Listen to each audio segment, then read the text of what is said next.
যারা আমার ভিডিওগুলো নিয়মিত দেখেন আপনাদের সকলেরই আইডিয়া আছে যে আমি এই নির্বাচনের আগে বলছিলাম যে বিএনপির একটা ভুল সিদ্ধান্ত ছিল ব্যারিস্টার রুমিন ফারহানাকে ওই এলাকা থেকে বা ওই আসন থেকে, তিনি যে আসন থেকে নির্বাচিত হয়েছেন ব্রাহ্মণবাড়িয়া 2, অর্থাৎ সরাইল, আশুগঞ্জ এবং বিজয়নগর যে অংশটা, তো সেখানে একটা কি বলে যে কৌশলগত সমস্যা ছিল। সেটা হচ্ছে বিএনপি যেহেতু জোট গঠন করে নির্বাচনে গিয়েছে, সো জোটের যারা প্রার্থী আছেন তাদেরকে তো আসন ছাড়তে হয়। সেক্ষেত্রে ব্যারিস্টার রুমিন ফারহানার আসনটাতে ভেজাল লাগছিল।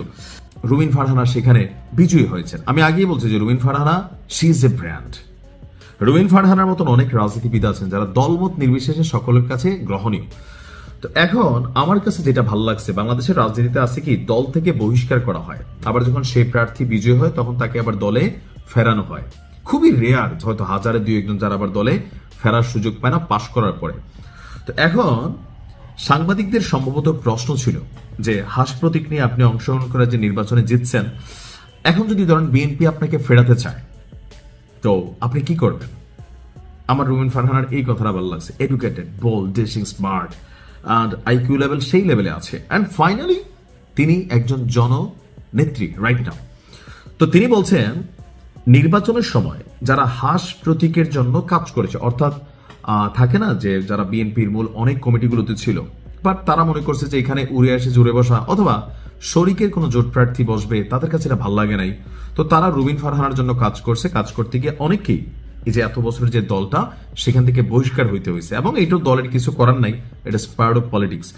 তো রুমিন ফারহানার বক্তব্য হচ্ছে যে বিএনপি যদি আমাকে ফেরাতে চায়, আমার যারা নেতাকর্মী আছে যারা দল থেকে বহিষ্কৃত হয়েছে এবং রাইট নাও যারা আমার হোল্ডিং হ্যান্ডস, তাদেরকেও দলে নিতে হবে।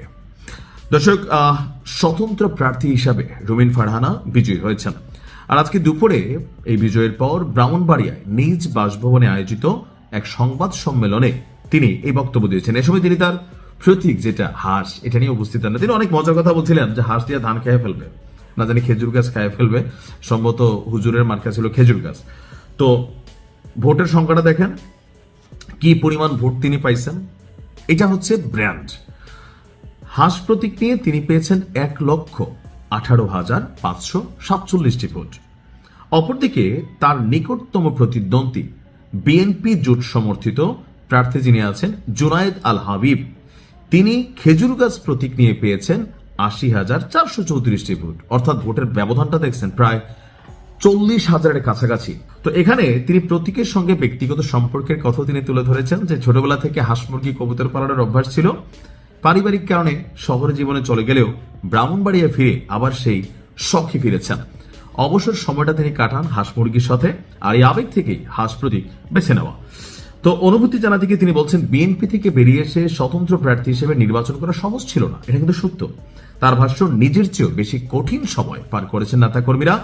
গত 17 বছর ধরে তারা ত্যাগ পরিশ্রম করেছেন, অনেকে ঘরে থাকতে পারেননি, বহিষ্কারও হইতে হয়েছে। সো আমাকে যদি ফিরাইতে হয় আমার ফুল টিমকে আপনাদের ফেরাতে হবে।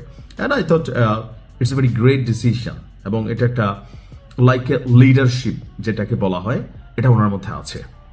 আমার মনে হয় আর কি যদি এই আসনটা শরিকের আসন না হইতো, অফকোর্স বিএনপি রুমিন ফারহানার মতন একজন ক্যান্ডিডেটকে বাদ দিত না।